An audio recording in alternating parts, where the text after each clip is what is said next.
പഹൽഗാം ഭീകരാക്രമണത്തിനിടെ ഒരു വിനോദസഞ്ചാരി പകർത്തിയ വീഡിയോ ഏറെ ചർച്ചയായി. സിപ്പ് ലൈനിലൂടെ സഞ്ചരിക്കുമ്പോൾ വിനോദസഞ്ചാരി പകർത്തിയ സെൽഫി വീഡിയോ ആണ് വലിയ വാർത്തയായി മാറിയത്. ഗുജറാത്തിൽ നിന്നുള്ള വിനോദസഞ്ചാരിയാണ് വീഡിയോ പങ്കുവച്ചത്. ഇർഷി ഭട്ട് എന്ന വിനോദസഞ്ചാരിയാണ് വീഡിയോ പകർത്തിയതും പങ്കുവച്ചതും. വീഡിയോ പ്രചരിച്ചതോടെ സിപ്പ് ലൈൻ ഓപ്പറേറ്റർ സംശയത്തിൻ്റെ നിഴലിലായി.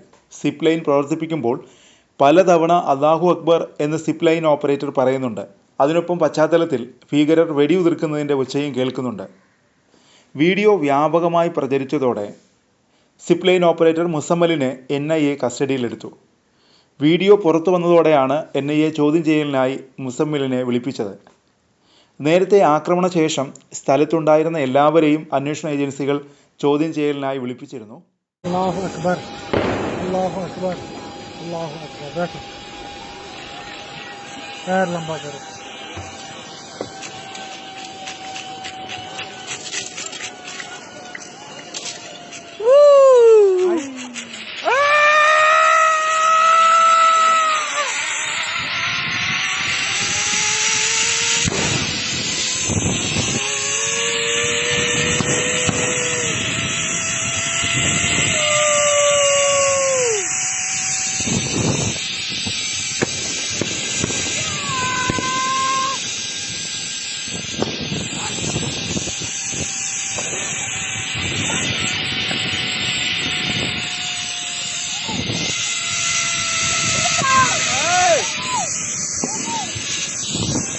ഭാര്യയ്ക്കും മകനും മറ്റ് 4 പേർക്കുമൊപ്പമാണ് ഇർഷി ഭട്ട് പഹൽഗാമിലെത്തിയത്. അവരെല്ലാം സിപ്പ് ലൈനിൽ കയറിയിരുന്നു. എന്നാൽ താൻ സിപ്പ് ലൈനിലായിരിക്കുമ്പോൾ മാത്രമാണ് ഓപ്പറേറ്റർ അല്ലാഹു അക്ബർ എന്ന് 3 തവണ ഉറക്കെ വിളിച്ചു പറഞ്ഞതെന്നാണ് ഇർഷി ഭട്ട് പറയുന്നത്. വെടിയേച്ച മുഴങ്ങിയതോടെ ഇർഷി ഭട്ട് 15 അടിയോളം ഉയരത്തിൽ നിന്ന് താഴേക്ക് ചാടി. തുടർന്ന് ഭാര്യയും മകനെയും കൂട്ടി സ്ഥലത്ത് നിന്ന് ഓടി രക്ഷപ്പെടുകയായിരുന്നുവെന്നും ഇർഷി ഭട്ട് പറയുന്നു. മുസമ്മിലിന് തീവ്രവാദവുമായി ബന്ധമില്ലെന്നാണ് കുടുംബം പറയുന്നത്. ടൂറിസ്റ്റുകളെ സിപ്പ് ലൈനിൽ കയറ്റി വിടുന്നതിന് മുമ്പ് ഇങ്ങനെ പറയാറുണ്ട്. അതിൽ അസ്വാഭാവികതയൊന്നുമില്ലെന്നും മുസമ്മിലിൻ്റെ പിതാവ് അബ്ദുൽ അസീസ് മാധ്യമങ്ങളോട് പറഞ്ഞു. പ്രാദേശികമായി തീവ്രവാദികൾക്ക് സഹായം കിട്ടിയിട്ടുണ്ടോ എന്ന് അന്വേഷണം നടത്തുന്നുണ്ട്.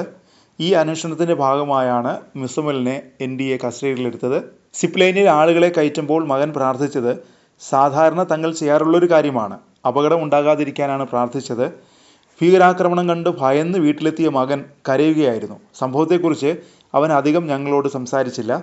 മുസമ്മൽ ഇപ്പോൾ അന്വേഷണ സംഘത്തിൻ്റെ കസ്റ്റഡിയിലാണെന്നാണ് അറിയുന്നത്. എന്തിനാണ് അവനെ കസ്റ്റഡിയിലെടുത്തതെന്ന് അറിയില്ല. ഞങ്ങൾ സാധാരണ പറയുന്നൊരു പ്രാർത്ഥനയാണിത്. അതിൽ തെറ്റില്ല.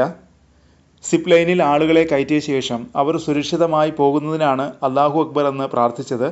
അപകടം വരുത്തരുതേ എന്ന പ്രാർത്ഥനയാണത്, പിതാവ് പറഞ്ഞു. സംഭവത്തിൽ പ്രതികരണവുമായി പ്രാദേശിക രാഷ്ട്രീയ പാർട്ടി നേതാക്കളും എത്തി. ഒരാപത്ത് വരുമ്പോൾ പ്രാർത്ഥിക്കുന്നതിൽ എന്താണ് തെറ്റെന്നാണ് നാഷണൽ കോൺഫറൻസ് നേതാവ് ഇമ്രാൻ നബി ചോദിച്ചത്. സിപ്പ് ലൈൻ ഓപ്പറേറ്റർ മുസ്ലിമായതുകൊണ്ടാണ് അല്ലാഹുവിനെ വിളിച്ചത്.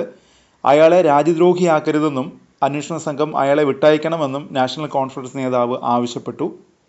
NIA കസ്റ്റഡിയിലുള്ള മുസമ്മലിൻ്റെ പ്രവൃത്തിയിൽ അസ്വാഭാവികതയില്ലെന്നാണ് വിലയിരുത്തൽ. പ്രാർത്ഥന ചൊല്ലിയത് പതിവ് രീതിയാണെന്ന് മുസമ്മൽ NIAക്ക് മൊഴി നൽകി. സിപ്പ് ലൈനിൽ കയറുന്ന സഞ്ചാരികളെ പ്രാർത്ഥന ചൊല്ലിയാണ് വിടാറുള്ളത്. വെടിയൊച്ചയും പ്രാർത്ഥനയും തമ്മിൽ ബന്ധമില്ലെന്നും മുസമ്മിൽ NIA ഉദ്യോഗസ്ഥർക്ക് മൊഴി നൽകിയെന്നാണ് വിവരം. വെടിവയ്പ് തുടർന്നപ്പോൾ പ്രദേശത്ത് നിന്ന് മറ്റുള്ളവരെ പോലെ താനും ഓടിപ്പോയെന്നാണ് മുസമ്മിൽ മൊഴി നൽകിയിരിക്കുന്നത്.